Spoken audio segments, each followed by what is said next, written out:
If you're a maintenance supervisor for a commercial property, you've had to deal with everything from leaky faucets to flickering light bulbs. But nothing's worse than that ancient boiler that's lived in the building since the day it was built, 50 years ago. It's enough to make anyone lose their cool. That's where Grainger comes in. With industrial-grade products and dependable fast delivery, Grainger can help with any challenge, from worn-out components to everyday necessities. Call, click Grainger.com, or just stop by. Grainger, for the ones who get it done.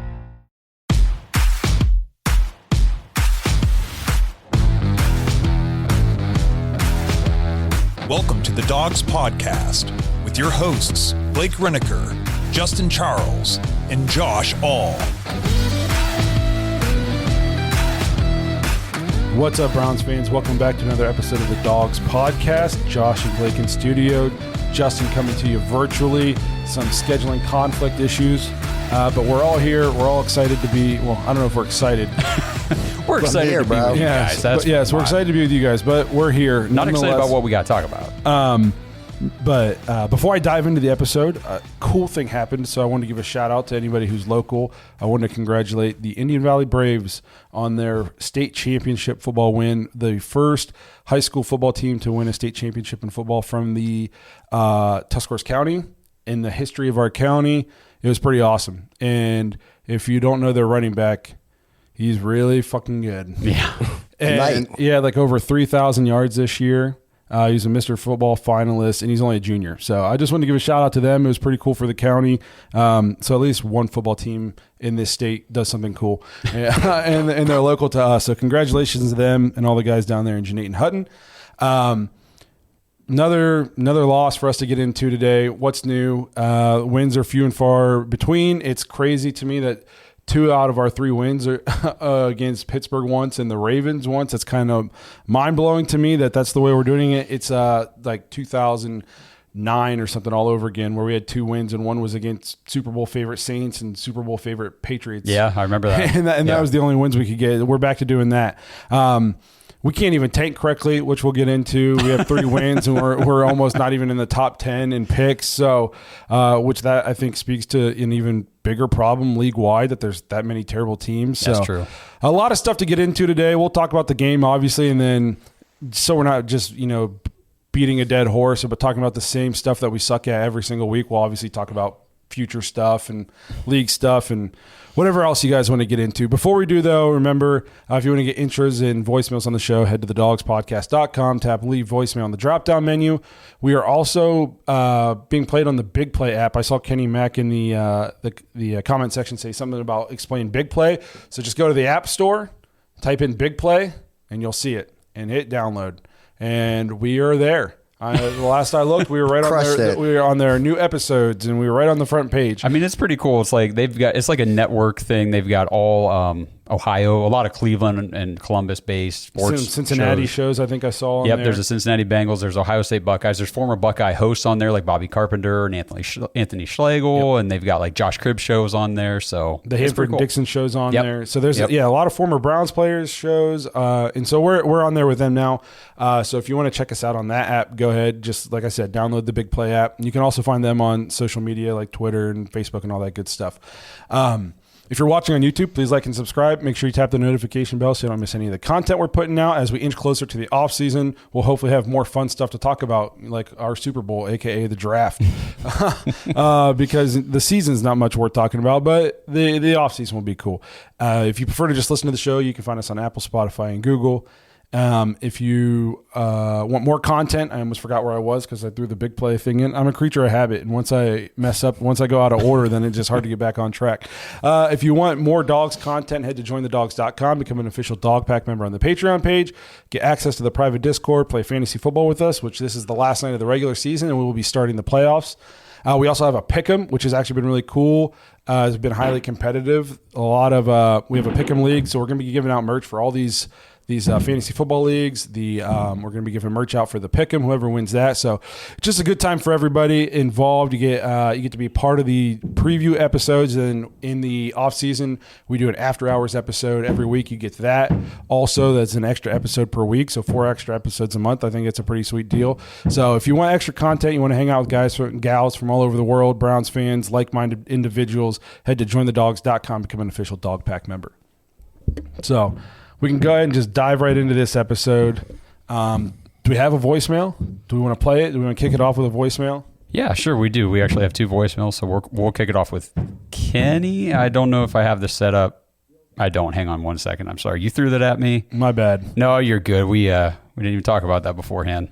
Normally, we're way more prepared. Way more. Okay, fine. Here we go. Here's Kenny. Yo, guys, it is Kenny Mack, and the Steelers are obviously not going to apologize for winning. But, man, the Browns done beat themselves, and it keeps getting worse, I find. I don't know. Whoever the coach is, it's the same crap over and over again. This game felt like it should have been like 40-7. Browns continue super undisciplined, lack of focus plays, and they're just not getting it. I mean, 9 penalties, 2 really stupid ones by Iafidi and Tony. And Tony also contributed to one of the turnovers, a fumble, which was just bad. It looked bad. He didn't field it. He fell backwards. It looked dumb. 3 turnovers overall, and we said we couldn't have any. And then we missed 2 field goals. We went on downs 2 times, and that's horrendous. That is literally like 7 turnovers. But at least God delivered us from pick 6s, right? The other thing is I just don't understand how we keep losing to quarterbacks that we hold under 150 yards throwing. And as well as for my Thornhill pick, it was a bad one, but he made 3 tackles, but they were all probably way too down the field. I don't know what that guy's doing, but I mean, the season can't be over sooner than I want it to be. But anyways, guys, tell me your thoughts. Let's go Browns. So Russell did have 158, so we didn't hold him under 150, but we did hold him under 160. Yeah, I know he was struggling. We were playing pretty well in the first half, and then he had a stretch where 2 of his next 4 passes were for touchdowns, and I was like, well, here we go.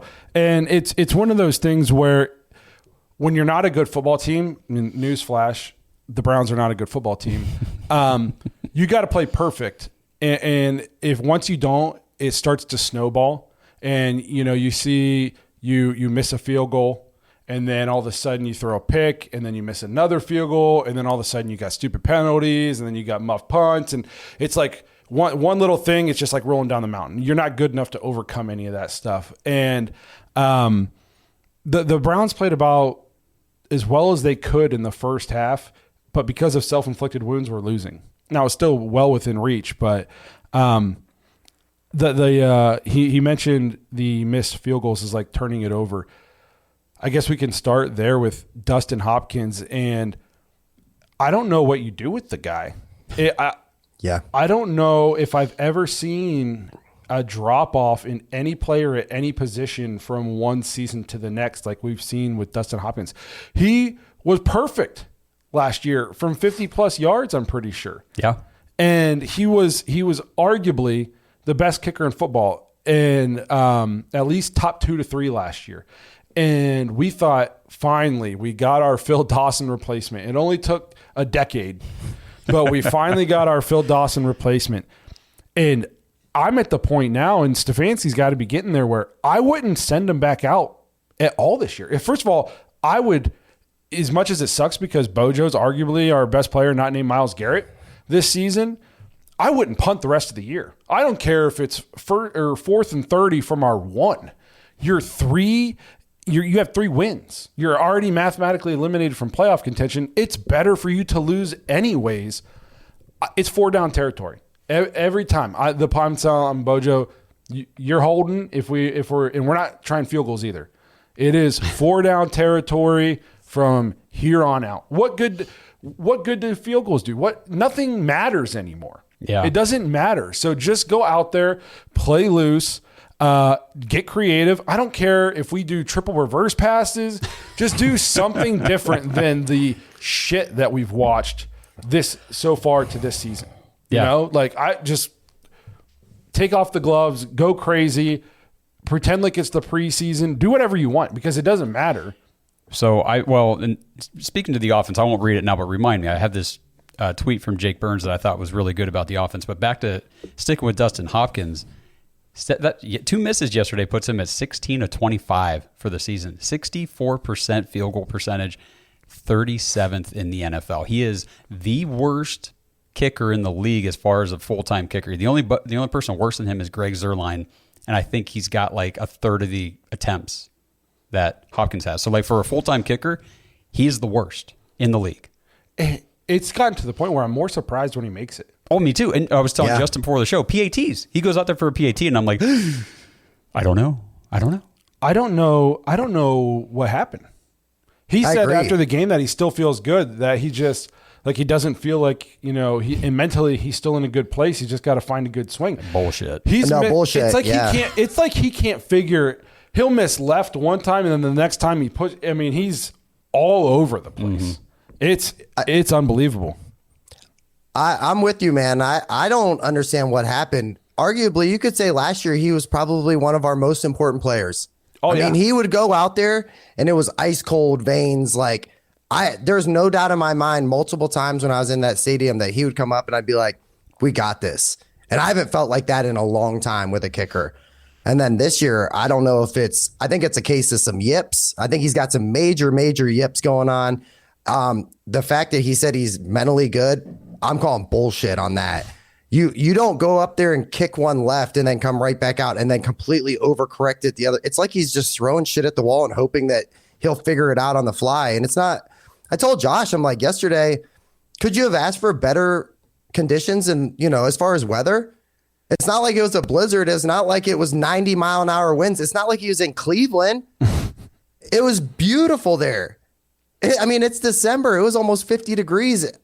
And I wasn't at the stadium, but my goodness, I don't know what you do.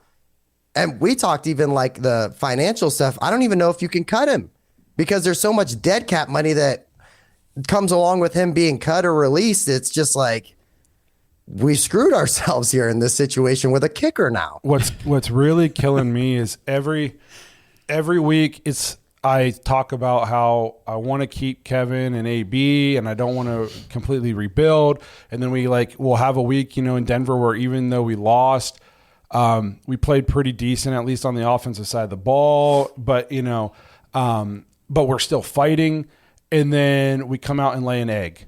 And it's and then Dustin Hopkins can't make a field goal to save his life, and we can't cut him because we gave him all this guaranteed money. And it's like all the things that we loved about AB, about how he was operating at a different level with the salary cap, all that's dependent on the people that you're giving this money to playing well. Right. And even Jack Duffin talked about that is like if they don't play well and you have to cut them, that's where you start getting screwed. All the guys that he gave money to are not playing well. Every single one of them. And it gets harder and harder, to defend every single week. Somebody he gave money to plays poorly again, and it's like at some point my mind is going to change. And and I've been on the AB's good. He's hit on some. We used to use Martin Emerson as Martin Emerson gets cooked on the regular now. Mm-hmm. All these guys, and it's just like it gets harder to defend. I saw a comment up here that says the Browns had the 8th highest penalties in 2020, the 7th highest in 2021, 11th in 2022, 3rd in 2023, and they're 5th in 2024. Unreal. That's discipline. Yeah. You know what I mean? Completely agree. That's discipline, and that falls on coaching. And now it's now I'm talking myself into not liking Kevin anymore, even though I've been a staunch Kevin supporter. And it's just like this is what the ugly season's doing. As much as I don't want to blow it up, things happen every week that get me closer to being like, maybe these guys aren't the answer. And I don't want to be the guys who have been on the fire Kevin train because I haven't been that way. But every week I get new information. You know what I mean? And to the penalty stuff, I understand, when Kevin first got here, he met the team through Zoom. We were young. We were a younger team. A lot of new guys on the team. We're the oldest team in football now, I'm pretty sure. So it's not like we got a bunch of rookies running around out there, new to the NFL. Our team's loaded with vets. how are we still so undisciplined? That's a good point. You know, it's like life is not a vacuum. So whenever I see high penalties, I can look and see, well, how many of them were bullshit calls? How many are we starting a bunch of 4th round rookies because of injuries? Or are we a super young team? No, we're not. Our offensive line's healthy for the most part, outside of left tackle, which might be a blessing. We have vets all over the field. Our core guys have been here forever. So, but I've also been on the record as saying leadership isn't all on the coach. The guys like Miles, Denzel Ward, even Nick Chubb now, like if your coach has to be the guy, like who's your hoorah leader guy all the time, you're probably not a very good football team. Andrew Hawkins said that a couple weeks ago, and some people were giving him crap for it. You need leadership from the guys on the team. And I just don't know if any of our core guys are that guys, are leaders like that. I just don't know. So it's disheartening to say the least, because I don't know how many more weeks like this that people survive. You know what I'm saying? Like, I think if the season ended a couple weeks ago, you'd say, yeah, it was a bad season, everybody's coming back. But every week we do something dumber. Somebody we paid looks awful. We have 10 penalties. Every week something else happens that pushes them closer to being out the door. Yeah. Nope, I agree with you. I'm having trouble with just trust in general right now. Like, as a Browns fan, like I just to say, tag on to what you're saying, I'm nervous that, we're going to have these pretty high draft picks coming up. And I'm with you, man. I've always been on board with Andrew Berry, Stefanski, but in the back of my head, and I think it's just the Browns fan in me, I'm like, I don't even know if I want these guys making these picks. I'm not sure that these are the guys that I want to making high first round picks. Because if we miss those, we think it's bad right now. And we're like, man, maybe we have to rebuild and we're going to suck for 2 or 3 years if it's really, really bad. But if we miss, I don't know how you miss top 10 picks and then you still are able to be, I don't know. I'm just having a lot of trust issues. Yeah, no kidding. And it's like, it almost looks like we've gotten to the point where a different voice is needed. You know what I mean? Yeah, I agree, bro. And I don't think we look like we've quit in terms of lack of effort. Like, I don't see us just laying down. Like, we're still fighting. We played that first half. We played them tight. We just gave the Broncos a game on Monday Night Football. We just beat the Steelers a couple weeks ago. So that's where, like, it's like the angel and the devil on my shoulder are arguing with each other. It's like, do we need a new voice? Are these guys the guys? Look at all these penalties. We seem undisciplined. And then another party's like, the guys are still coming out. The season's lost, and they're still coming out, and they're still getting a win against Pittsburgh. They're still fighting on Monday night against Denver, who are, they're playoff teams. We played Pittsburgh super tough until the talent fell through, and we missed field goals and that kind of stuff. It's like, so I don't know. It's one of those things where I just don't know if there's a clear path forward. Some people will scream, blow it all up, but rarely is I don't want to do that either. You know what I mean? And I don't want to do that either, bro. I think that scares me. The big thing trust issues with that. The big thing for me is not seeing any consistency this year as far as what we've been doing right. Like you said, we'll have a couple of these games where we're like, hey, cool, there's some fight. We're showing some things. But then for the most part, we go out there and we lay these kinds of eggs and we look stupid half the time, honestly. And I look at these other, we mentioned at the beginning of the show, there's a lot of bad teams in the NFL right now, and they all have these same problems. And if you look at the good teams, they are more consistent on the good games, and then they'll lay a dud here and there. Whereas we're now the team that consistently plays bad and will have a good game here and there. And that's what worries me, because I want to be one of the good teams where occasionally we lay a dud, and we're not that team right now. This episode is brought to you by Manly Bands. Browns fans, and actually in particular, you lady Browns fans out there, do you ever struggle to figure out what to get your man for Christmas? I know my wife, she's always asking me, what do you want for Christmas? And I have to tell her every single time, I don't really know. I don't really need anything. And I feel bad, but it's just kind of the way it is the truth. You can get your man an awesome new wedding band from manlybands.com. They've got some of the coolest bands on here. And even if you don't get anything, you should at least go to the website and check it out and see what they have. They've got bands featuring things like Lord of the Rings, Jack Daniel's Whiskey Barrel bands. They've got DC Comics, Jeep. They've got your traditional gold and white gold plated bands. They've got platinum. They've got titanium, tantalum, tungsten. They even have bands made out of meteorite and dinosaur bone, of all things. And every Manly band comes shipped with a free silicone band included, so that whenever your man is working out or hunting or swimming or working on the truck in the garage, whatever he's doing,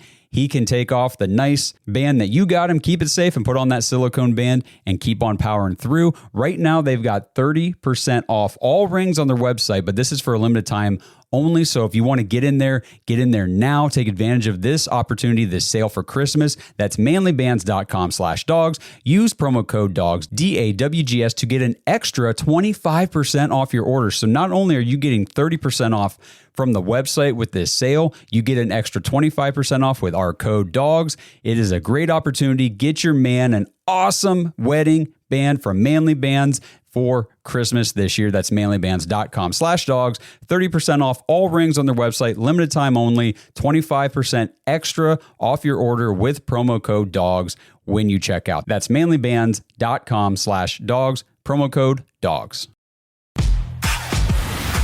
And Ashton looked it up. He said we're the third oldest team in the league. So it's like the roster got old really quick right in front of us. And a lot of that's starting to show. This offensive line, even though they're healthy right now, is not that good. We get no push up front. It seems like there's just no running lanes. Also, it's hard to tell. Nick Chubb doesn't look. Jerome Ford looks like the best running back on our football team right now, and that's a problem if he's the best running back. It's gotten to the point where I'm thinking if we are in the 7 to 8 range, am I taking Genty out of Boise State? Like, his running back all of a sudden become that big of a need for us. And I don't know if Chubb will ever get back to what he was. I think he will be better next year. Yeah. He'll be in better shape, an off season to work out, get all the way, 100% healthy. But I don't know if he's ever going to be the explosive Nick Chubb that we saw. And so running back we need a running game. We have not had one since he got hurt week 2 last year, and it kills our offense. I've talked about this before. When you're in the red zone and you cannot run the ball at all, and the field is shrunk and there's not as big a passing windows, it makes it significantly harder to score. And then you have a field goal kicker who can't make field goals. And we wonder why we can have 500 yards of offense and not score. Yeah. So here's this tweet that Jake Burns posted. I'm guessing this is from his article because he just shared a screenshot, but he says, this offense isn't good at any one thing, and from that issue comes their lack of an identity and thus an inability to manage long drives that result in touchdowns. It's a process that is built toward what might work instead of knowing what should work. It's a weekly guessing game. The Browns want to live in a dense shotgun world, but they don't know how to do it properly in the modern NFL. And from that desire, they lost the soul of what made Kevin Stefanski's offenses one of the toughest to defend. If they get another chance in 2025, he says they have to find some way back to what they used to be, or this will all unravel at the highest level. I was talking about this in the Discord a little bit today. If the Dolphins were to let go of Mike McDaniels, I'd throw a blank check at him to be our offensive coordinator. That is the kind of playbook to me that would sync up much better with Stefanski. They run the ball a ton. He's made Tua look. I think Tua is better than some people give him credit for, but I don't know if he's head coach material in terms of they've fallen off a lot since his first year. And, but I do think he's offensively up there with the best, McVay and Shanahan, LaFleur, when it comes to calling an offense. Man, I think if you could pair him with Stefanski, you get a running back in here, and a fast, explosive running back for that system. And then whoever our quarterback is next year to just get rid of the ball on time, on target. I think the offense could look significantly better. Like Jake said, we have no identity. None. We have none. We can't run the ball. Yeah. We don't throw the ball. Jameis just slings it around out there. Sometimes he looks good. Sometimes he looks awful. It's just like he said, we're just hoping things will work instead of we have no bread and butter. No, we have nothing to fall back on, nothing to rely on when things are tough. I mean, I kept posting on social media yesterday, like how stupid this running scheme looks. Everything out of shotgun, and there's nowhere to go, and everything is lateral. We get no push up front, and it's just everything's blown up right there. As soon as the guy gets the ball, boom. If it's 2nd and 8, it's 3rd and 8 immediately, and it's just so difficult to watch. But hey, if we want to take just a quick pause. Thank you guys, everybody, for tuning in live. This is what you get tuning in live. I'm going to have to kick Justin out of here real quick because actually not really. He's just happens to be on the wrong. I sent him a link for this on the wrong account. So the time limit is up. So I just have to. Josh, just so you know, I'm not paying that $13.99, brother. Got me messed up, dog. I know. Hang on. I'm going to end this one, and then you'll get the new link, and then just click accept. But Blake, go ahead and continue while I get that set up. So a couple comments I'll address here while we're waiting for Justin to get back in. Gage says he hates analytics. Every team uses analytics. Analytics isn't a dirty word. The problem is when they're used as a crutch. To me, you can't. Dan Campbell uses analytics. Harbaugh they all use analytics, but they use it as a tool to make their decisions. They don't lean on it and use it as a crutch to make their decisions. I've said this before. Sometimes I think the Browns use it as a crutch. And I do think we've seen Kevin get away from it a little bit in the last year and a half in terms of he'll take the points whenever, we get in field goal range. But now Dustin Hopkins is burning him again. I wouldn't be shocked to see him never do that again. He's going to go right back to, the analytics say to go for this. So I do think the Browns use it as a crutch sometimes, especially with drafting. Instead of just taking the guy that we all know is a stud, they're like, well, look at this guy. He was highly productive. He can get you, he had 100 catches in college. So it's not baseball. You can't just substitute batting averages and on-base percentages because it's not the way it works. It's a man-on-man game, and there's not a 162-game season. It's 17 games. You don't have time to let the law of averages work itself out. And then another thing he says here is go get Sam Darnold. I'd be shocked if the Vikings let Sam Darnold go. He's inched his way into MVP conversation, possibly. They're not letting the guy walk. So I don't think we can afford him. No, not the way he's playing. What I mean? Either. He's going to get a contract, bro. He's played out of his mind. If they let him walk, somebody's going to pay him, and it won't be us. So I was listening to a podcast earlier today, and they were talking about the Sam Darnold, J.J. McCarthy thing, and they said at the moment there have been no contract negotiations or extension talk whatsoever between the Vikings and Sam Darnold, and they think it's because with the Vikings cap situation. I don't know the numbers. I was just taking them at their word. They said they can't afford to sign or to extend Sam Darnold when they've got a first-round pick and whatever rookie money cap space tied up in J.J. McCarthy and all the other players if they want to stay competitive. So it sounds like Darnold's going to be available, but I don't think there's any way he comes here. No, it kind of sucks for Darnold because I do think a big part of his resurgence this year is that he finally got good coaching and good players to play with for the first time in his career outside of being a backup in San Francisco. But I think Sam Darnold and the Kevin Stefanski play action boot offense could be pretty darn good. Like you guys are saying, though, there's no way we'll be able to afford him. There's no way. Andrew, thank you for the super chat. He says, we don't have a positive group on this team currently. What group do you trust? I'll go first. Maybe linebacker, but none. Honestly, maybe our best position group right now is wide receiver. Yeah, that's where I'm at, bro. Like Jerry Jeudy's playing well. Elijah Moore's playing well. Even Robert Woods has stepped up and played pretty well the last 2 weeks. You mean Michael Woods? Michael Woods. I'm sorry, not Robert Woods. Tillman was playing well before he got injured. It might be wide receiver is our best group right now. I agree with you, bro, 100%. And Tillman, I think he continues to evolve. We just got to get him healthy, man. That concussion is nasty. He's still in concussion protocol. I know. It must have been a wreck. But I posted this on Twitter today. I don't know how many people realize this because I didn't until I looked it up. Jerry Jeudy's currently third in the NFL in receiving yards. Well, he had 3 games worth of stats. I know, but he also had 6 games worth of nothing to start the season. So the numbers are Justin Jefferson, 1,170, Jamar Chase, 1,142, and then Jerry Jeudy at 944. And I put 72% of Jerry Jeudy's season total came in just the last 6 games with Jameis Winston. And if at that 113 yards per game right now, 13 games in, Jerry Jeudy would be projected 1,469 yards, 300 yards more than Justin Jefferson right now if he had played with Jameis from the start. Like, it's crazy what he's doing. Andrew Berry's gotten a lot of flack for his offensive picks in the draft. Even we are starting to question him a little bit just earlier in this show. But he's been trying to get Jeudy, for a while now, and then he finally landed him, and it looks like it was a good move. Like I said, my guy I wanted to see keep having. He had another pretty solid game. He did, but now next year he won't play well because that's what seems to happen. I think we need a quarterback, which we can kind of talk about your poll. After 6 interceptions in 3 games, who do you want to? Should Jameis be the starter in 2025? Some people are saying not sure at the moment. Some people are saying, oh, heck no. And 33% of people are saying yes, not many other options. I guess it depends on what your expectations are for next season. You know what I mean? Like, I think it's pretty clear that Jameis Winston's he's not a starter. I think he almost looked like he was gun shy. So I wanted to mention or talk about that.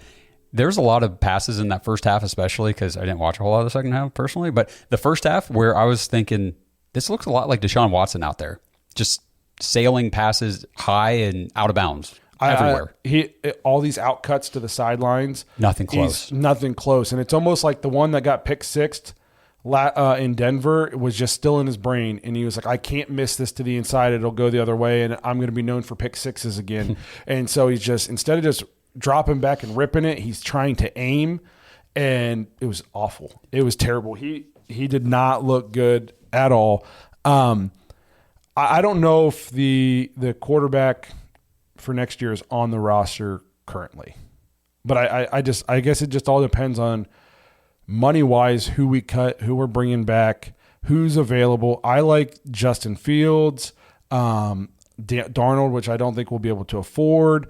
I've mentioned Derek Carr's name. So many people say he's hot garbage. I think depending on what offense you put him in, I think he could play good football for you for a season.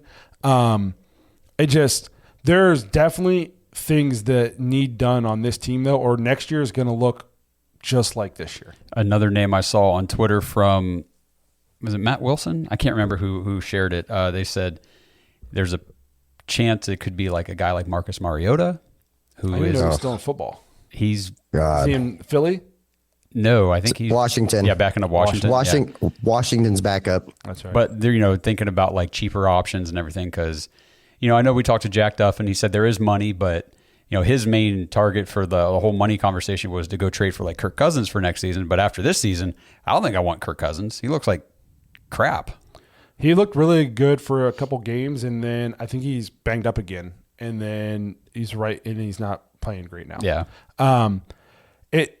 I don't think we're going to have to get rid of guys that are we're either going to have to get rid of guys that's going to really impact who we can sign, because we're going to have so much dead cap, because we thought these were guys that we were going to be keeping on the roster and extending and pushing the money down the road.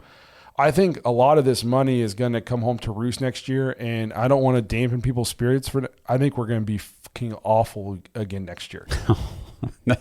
Because your only other option is to bring all these guys back. Well, then guess what? We'll be fucking awful.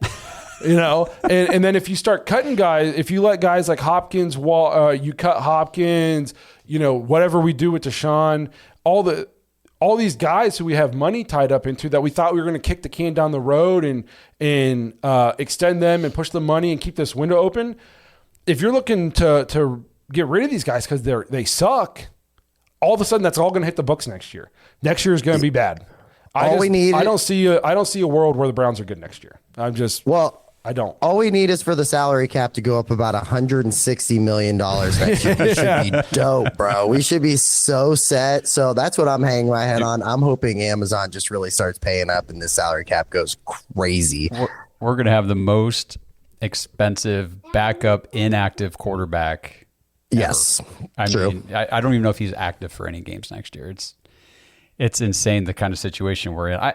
There are times where I watched the team this year, and I'm like, okay, I think that if we just got the right coaches in here, because obviously everybody we brought in for this new offensive staff for this season needs to go. Like, everybody who had a hand in whatever we're trying to do on the field this year, just back out the door, please, because I don't want to do this again. Get people in here who actually know what they're doing and fix up this offensive line, like you said, Blake. Find a way to get back to this run game, because having no run game makes it impossible for any quarterback to have success. I mean, Jameis Winston might be decent. I'm not saying he's, long-term starter worthy. I'm just saying he might be a decent player if he wasn't out there trying to run the offense 100% through the pass game. No, yeah, we're completely unbalanced, which doesn't help a guy like Jameis where he's turnover prone anyways. You kind of have to You kind of have to coach that out of him a little bit in terms of your play calling. I also, again, I've said this, I don't think it helps Jameis playing in a Ken Dorsey, puts all the pressure on the quarterback. He's got to be the alpha. We saw Josh Allen's turnovers skyrocket playing for Ken Dorsey.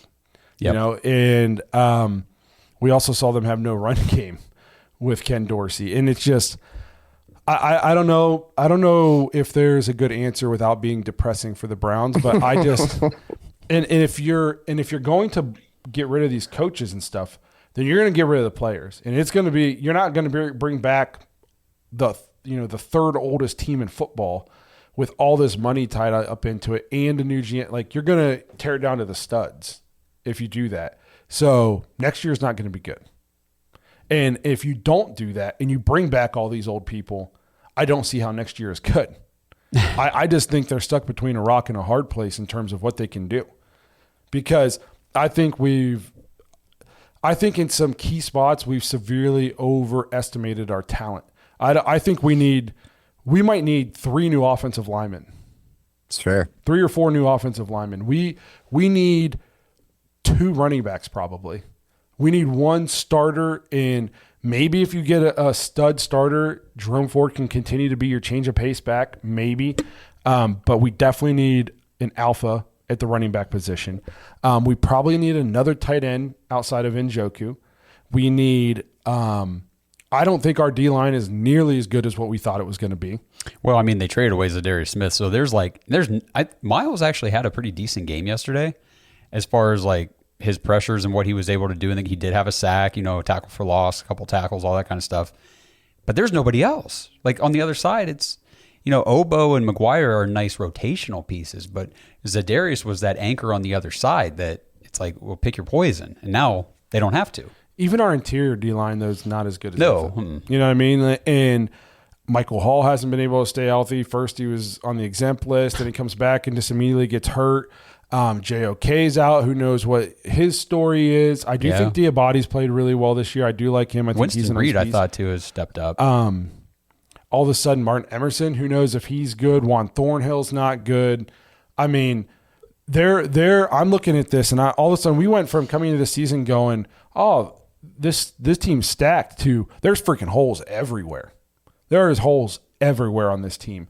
And they're some of the biggest positions.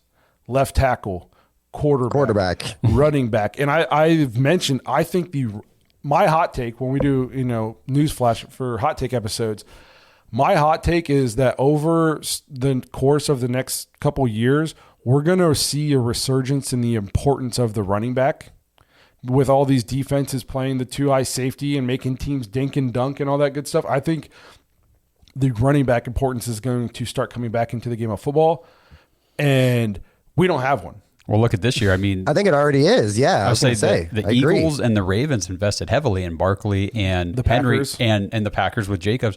But I was thinking like Barkley and Henry specifically are in like the MVP conversation this year. They're running backs.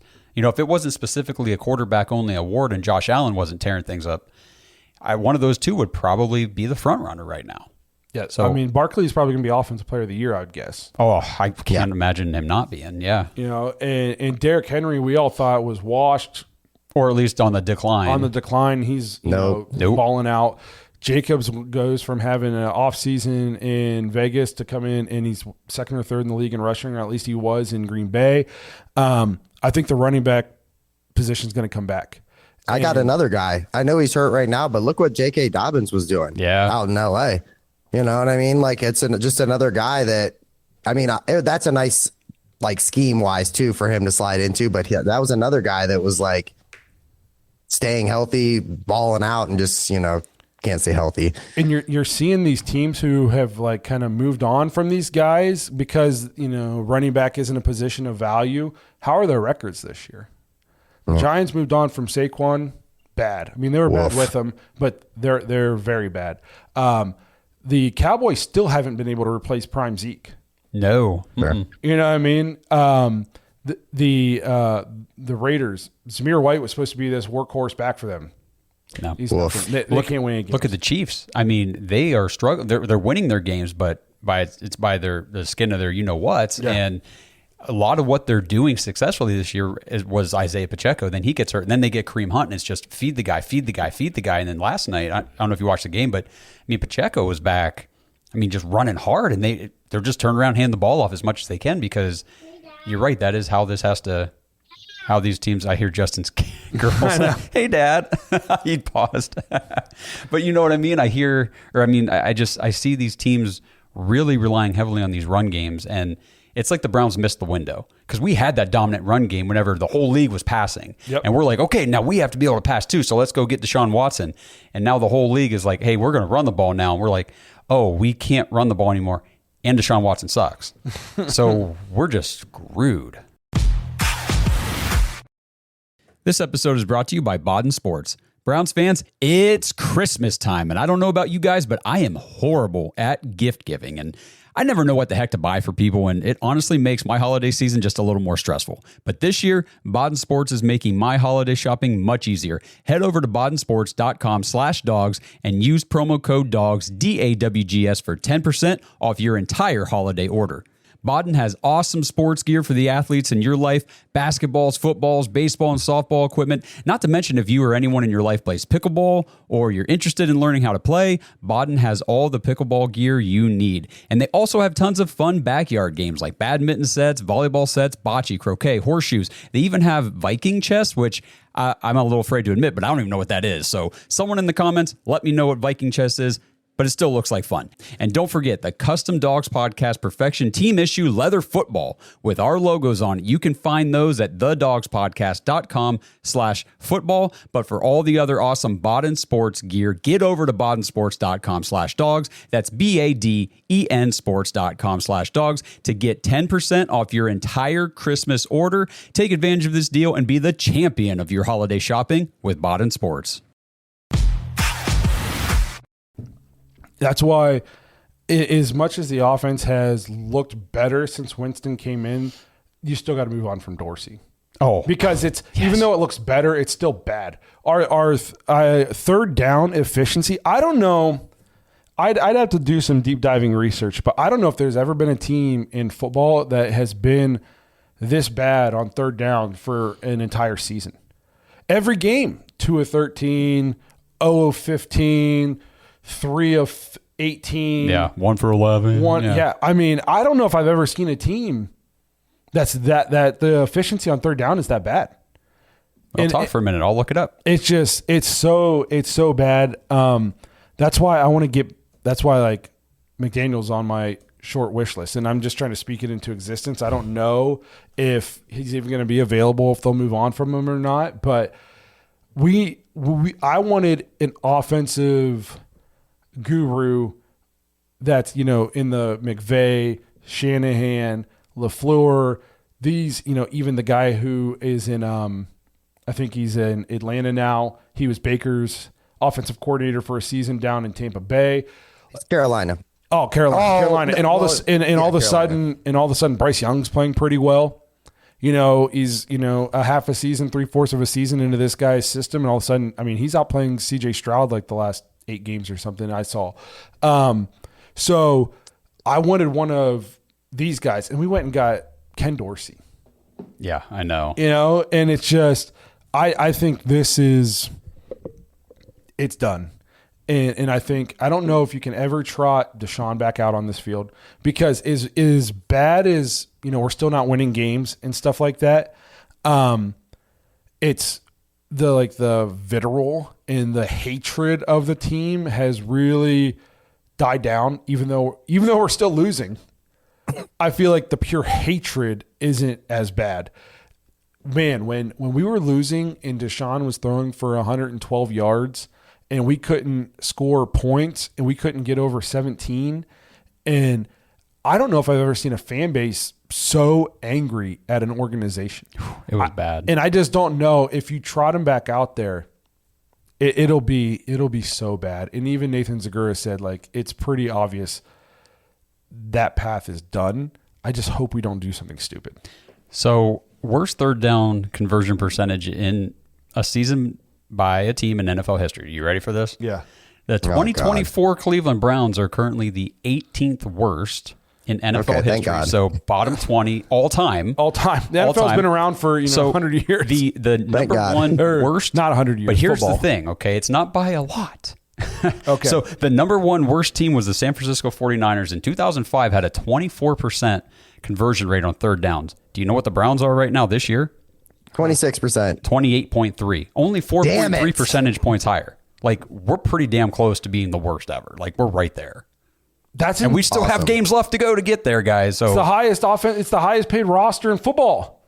Yep. And we're 4 points away, 4 percentage points away from being the worst all time on third down. Yeah. You can't make this up. No. That's why I said every single person, starting with Ken Dorsey, who was brought in to redo this offense for this year, has got to go. And he's got to open the door and hold it open for everybody. I hate Ken Dorsey, man. I got to get rid of that guy. And I think he's bad. I do think some of it is like, I think we're putting a lot on Ken Dorsey. His offenses, even when he was up in Buffalo, they weren't this bad. No, but they also had better players. They had a real quarterback. They had one quarterback and one wide receiver. Tell me who was on their offense last year or two. I mean, they had Diggs and they had Josh Allen, and he managed to put up points and have them and be competitive. I think Dorsey's obviously getting scapegoated a little bit. I think he is not good. I definitely want him fired. I think there's a lot more than just Ken Dorsey is the reason why this offense sucks. I think the offense sucks because we don't have that good of player. We don't have a run game. We don't have a good offensive line. We don't have a freaking quarterback. That is why the offense sucks. Would you like to respond to the super chat? Jeremy, thanks for the super chat. He says the Browns' biggest issue is Stefanski. It's that simple. Stop blaming everyone else. He's had 5 years to get it right, and it's not working. Open your eyes and stop blaming coordinators and quarterbacks. Well, I'll say this. You say he's had 5 years to get it right, and it's not working. This is the 5th year. Obviously, it's not good. But coming into the season, he won Coach of the Year twice and been to the playoffs twice. And won a playoff game. So to say that he's the sole reason, he's not blameless, and I think there's a chance they're going to move on from him. And every week we look incompetent, I get closer and closer to being okay with that. But to say he's the biggest reason, did you say that after 2020? Did you say that last year at the end of the season? That's not just because we're bad for a year, all of a sudden Stefanski's awful. What were you saying about him last year? Well, I mean, we've said it a bunch of times. In 5 years, he's never had a quarterback.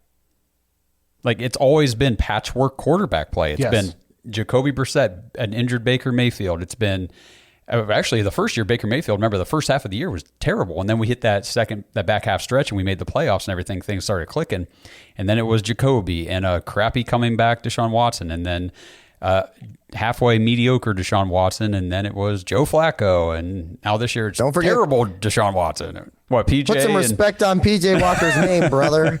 Yes. Come on now. Most coaches who have coached in the dumpster fire that Kevin has had at the quarterback position, they wouldn't win Coach of the Year twice and make the playoffs twice. They wouldn't last 4 seasons. No, And up until this dumpster fire of a season this year, he was above 500 as a head coach. He's exactly 500 right now for the Browns. Coming into this season, I would put money that 99% of coaches who stepped into the situation that he did, taking over the team he did, and the quarterback issues that he's had to deal with, and the injuries he's dealt with, they wouldn't last 4 years on the team, not alone be above 500 and go to the playoffs twice.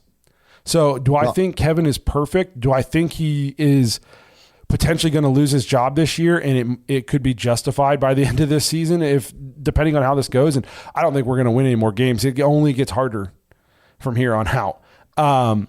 But he's not the only issue. He's not the biggest issue. There's other issues. Well, there's a lot of issues. But kind of sticking with the quarterback, conversation, I've been seeing some speculation online and everything today that Stefanski has not really committed to Jameis Winston moving forward as far as like we're sticking with him at quarterback or anything like that. Do you guys think it's time to just see what DTR can go out there and kind of play around with, or do you want to see Jameis finish out the year? Do you even care? I thought he said Jameis was playing at least this week. Oh, Jameis Winston is the starter for Week 15 against the Chiefs. He said that today, so that is lock that in. But then after that, I don't know how you guys feel about this. I've kind of seen what DTR is, and I know he's a year older and a year more in the system and all that, but when he's out there, our offense looks so vanilla, so simple, so simple to the point where it's just boring to watch. I'm not interested. I'm good. No. You know what I mean? And maybe I'm wrong. I'm not a football scout. You know what I mean? But as a fan, when I watch him, I go, well, we're either going to win this game 13-10, and we're probably going to need a defensive touchdown, or we're going to get blown the hell out. So I'm very okay. And I know what we're getting with Winston. I know, it's going to be up, down, up, down. But what are we expecting, honestly? We're 3-10 right now.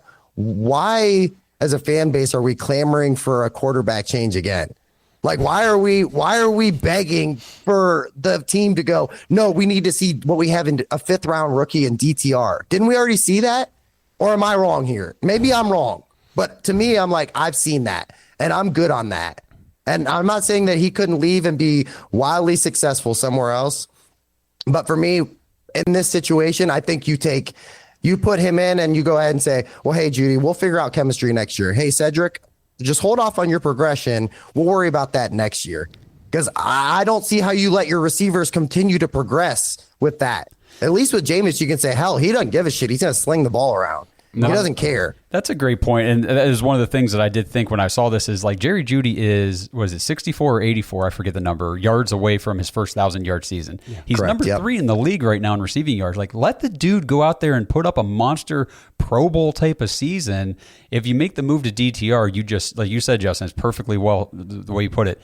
You're stunning the growth of everybody. Like all those receivers that are finally clicking. We want to see what Jamari Thrash has. Well, we're not going to see it with DTR. We want to see what Tillman can continue to do. We're not going to see it with DTR. I want Judy to continue to be one of the top dogs. So at least at the end of the season, when people are like, well, the Browns are ass this year, you can still look at the leaderboard for receiving and say, well, they had a top 3 receiver. It's pretty good. We know what we have in DTR. Not much. He's been on the team. Yeah. He started multiple games. Yeah. You know what I mean? It's not like if we're going to give a quarterback on the roster a shot, I'd put Bailey Zappi in. Hell yeah. You know what I mean? I'd put him in over DTR at this point. Andrew said, does this mean next year we should have an easier schedule? In theory, yes. But the thing about the NFL is 50% of the league every year turns over to like how many teams go from worst to first every year? It's like half the league does that. So in theory, yes, we should play an easier schedule next year. But we played a 4th place schedule last year. It was brutal. Well, and people that had the Browns on their schedule this year thought, oh man, that's going to be a tough game. Yes. Nope, was not. There's so much turnover on roster with free agency and stuff like that. Teams go from worst to first every single year. In theory, we should have an easier schedule, but I guarantee you we're going to get our schedule and we're going to look at it and think, oh, those are going to be easy games. And by a month in, we're going to go, our schedule's freaking brutal. Yep. Bro, we did that last year. This year, we literally looked at it and went, Washington, that might be a tough game, but probably not. Oh, Vegas, we probably should have won that game. They suck. But, like Denver. Did anybody think that Denver was going to be this good, that Bo Nix was going to be this good? Sean Payton did, but that's about it, I think. Yeah, Sean Payton sure did. Yeah, he knew. But, I'm with you guys. There's teams that are really bad right now. You throw a really good quarterback in, like the Giants. They land a quarterback. I know they have a lot of issues, but I think that you put a stud quarterback with Malik Neighbors and Tyrone Tracy, they could be very dangerous. Very, very dangerous next year. There's a lot of teams that probably suck right now that you throw a couple of weapons on their team, high draft picks, and they can be good, a lot better. I guess we got a few minutes left in this, so we're 3-10. I said this is only the Browns cannot even tank correctly, or they get or not even on them, just get dicked in terms of the year you're going to decide to really go off the rails. Like we haven't had a season like this since. I mean, it's been a while since we've been this bad. Even the Freddie year, we won 6 games. Yeah. You know what I mean? Like we haven't been this bad since 1-15. Yep. 16, 17. You know what I mean? So like even though we've been up and down the last 5 years or so, we've at least been competitive in whatnot in most of our games. And like the season was alive going into week 15, week 6. This is the first time we've been just an absolute dumpster fire in 7 or 8 years. And we have the 8th pick. You know what I mean? And it kind of goes to show there's bad football everywhere in the league right now. Yeah, I guess if there's one thing Browns fans can take a little solace in, not that it helps because no matter what, your team sucks. Like it sucks. But you're not the only ones. Like there are other fan bases having a rough time right now because like you said, we're picking 8th and it's been this bad of a year. I mean, the draft order right now goes Vegas 1, 2-11. The Giants 2-11, and then it's New England, Carolina, Jacksonville, Tennessee, New York, Cleveland, all tied at 3-10. That is terrible football. That's a lot of bad teams. Yes, it's I don't know if I've ever seen the league this down. A lot of bad quarterback play. Yeah.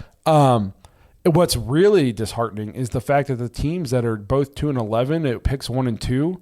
Beat the us. shit out of us. They didn't just beat us. They took us behind the woodshed. You know what I mean? Like, so it's just like you said. There's a chance if we lose out, we're going to be higher than 8. Well, let me preface that. So Jacksonville still they have 4 games left, and they're ahead of us in the draft order. But they play Tennessee and the Jets. And I thought there was another team too.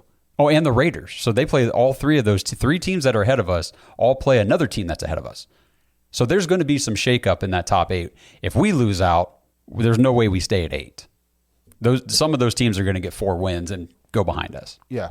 So perfect world, we can hopefully get into that top 5. This is where we are, man. You would think. And I guess when I think it just depends on who's available, who's coming out.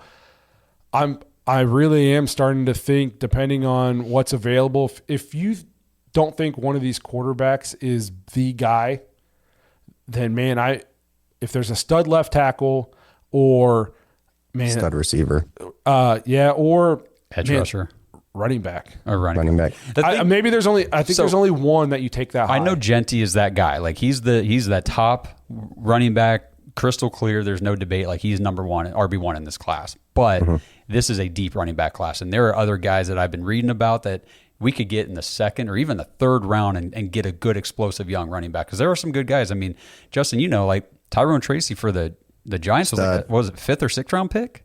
Stud, bro. I mean, you can and just waited for an opportunity. This is a good class for running back. So I like the idea of Genty. I'm not sure I'm on board yet with using a super high pick to get him, but just depends, like you said, on who else is there. Is there a tackle worth taking? I would like getting the line beefed up in free agency and using the draft for some of the edge rushers, skill position players. I feel like you can get offensive. I mean, we got Wyatt Teller for a 5th at one point, right? Yeah, but that was a trade. That wasn't free agency. Yeah, but either way, but he also wasn't playing well for Buffalo. There's Wyatt Tellers out there, that we can, and better than that we can use to beef up the line. I just think, especially if we think the running back is coming back, Genty could be a guy as like he transforms the offense. And all of a sudden, what would our offense look like if we could run the ball right now? With this line, with this quarterback, this wide receiver room, what does our offense look like if we have a running game right now? I think we score more points. We score more consistently. We have less turnovers, 100%, just by simply having a running game. And right now, I think we have the worst running back room in football. And it's just so I'm not saying you definitely take him, but I'm definitely thinking about taking him. I do, obviously. Oh, he's on the draft board for sure. Yeah. Obviously, left tackle. If you think Cam Ward or Shador, wherever you're at, is the guy, then you have to take him. If you're convinced that they're the guy, you don't pass him. But don't draft a quarterback just because you think you need one, and take the 80th best player because he plays quarterback. Right. I hate when teams do that. So Ashton has a good point on here. He said, my fear is that we have too many stars that are front runners, and when things go bad, they play worse. I 100% agree. This team seems like when things are going well, they get juiced and they play with a chip. And then as soon as one bad thing happens, it just snowballs. Mm-hmm. I've thought that for a couple years now. And to me, that goes to leadership in the locker room. Yes. Yep. That is the guys who play on the grass. There's no personal accountability from within, and they just mentally fall apart. That, and I hate that. Yeah. Mr. B-Seth in the chat here says, I'm more disappointed with the defense. They went from historically great to below average. Got to put an asterisk there. They were historically great at home last year. On the road, they were terrible. They were one of the worst defenses in the league on the road. That has carried over to this year. They're like mediocre now at home and still very bad on the road. So honestly, it's not that much different than last year. But Justin, what were you going to say? No, just I guess to comment on that, man, just on the game yesterday, I thought the defense did well until we let them just be on our side of the field. I mean, when you start at R30 and you can't get 3 yards and you kick a field goal, yeah, it's easy to put points up. You know what I mean? When you throw interceptions and fumbles and stuff like that, and you just let them start right on your doorstep, obviously they're going to score points. I thought the defense was all right for a half yesterday, and then obviously you could tell kind of momentum shifted, and they took advantage of the situation. They took advantage of all the opportunities they got, all the turnovers that they got, all the dumbass penalties that we, where we're just punching people, like it's 2021 and we're playing the Titans again, like the stuff like that. If you do that with a well-coached, well-run team, they will destroy you. And they did. They shit on us the second half. They absolutely shit on us from halfway through the second quarter on. Well, no, that's a good point about that first touchdown, because our defense had just forced them to punt. Yep. In the very first play on offense, Jameis throws the pick, and they're right back on the field. Obviously, you're putting your defense in a bad situation, but our defense talks. Oh, yeah. I know. Our defense talks like they're the kind of defense that it doesn't matter where you get the ball, we're going to stop you, we're going to force the turnover. I mean, hell, the Steelers, it doesn't matter where you get the ball against the Steelers, it's hard to score on them. Yeah. You know what I mean? The Chiefs, it doesn't matter where you get the ball on the Chiefs, you can't move it on them. It doesn't matter if Pat Mahomes goes out and throws a pick and they got then they're going to settle for 3. You know what I mean? Our defense talks like they're the kind of defense that is just, it doesn't matter what position you put us in. We're going to go out, play with our hair on fire. We're going to force the turnover. We're going to get the big sack. It's few and far between this year. We're way more talk than we are walk. I agree with that. Like I get you don't want to continuously put your defense in a bad position, but the defense of our team is supposed to be the elite unit, and they wanted that. They talk like that. They chirp like that. They don't play like that. Yep. So Kenny Mack says all bark, no bite. No bite. So I knew it. We'll wrap it up. That's an hour too long I spent talking about the team that can't win. We appreciate you guys who are here in the chat with us, hanging out with us, even though the Browns have only mustered 3 wins. You guys have stuck it out with us all season, come to these lives and made it worth our time. So we appreciate you guys. A reminder, go check us out on the Big Play app. Just head to the App Store or whatever it is on Android if you're one of the people who has an Android. And don't crap on the Android people. Come on now. And there goes half the green text people. The green text people. Whatever it's called on the Android, go ahead and get the Big Play app. You can check us out on there. We're hoping to, we're excited to be partnered with them and excited to be on their app. Again, if you haven't done so, please like and subscribe watching here on YouTube. Help us out. You don't want to miss any of the content we're putting out into the off season when we start talking about what really matters for this team going forward, free agency and the draft. So again, we appreciate you being here, and we will end it with a let's go Cavs. Shivy Bud said that. I'm excited for the Cavs season. At least we have that going forward. Yeah, that's starting out pretty well. So again, thank you guys for being here, and we'll see you guys later this week. Thanks for listening to another episode of the Dogs Podcast. Make sure you subscribe on YouTube and follow us on Twitter at the Dogs Podcast. Get your thoughts on the show at thedogspodcast.com.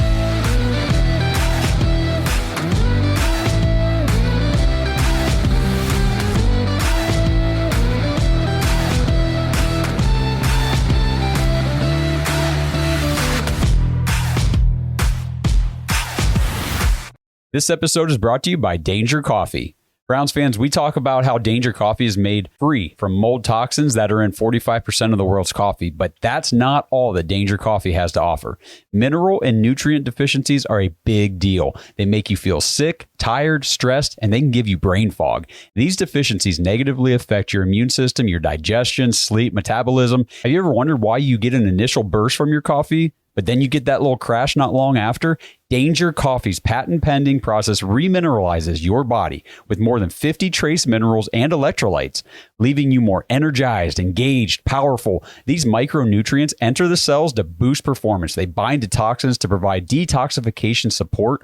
I know that sounds like a lot, but the bottom line, guys, is minerals matter, and most of us really don't get enough of them on a daily basis.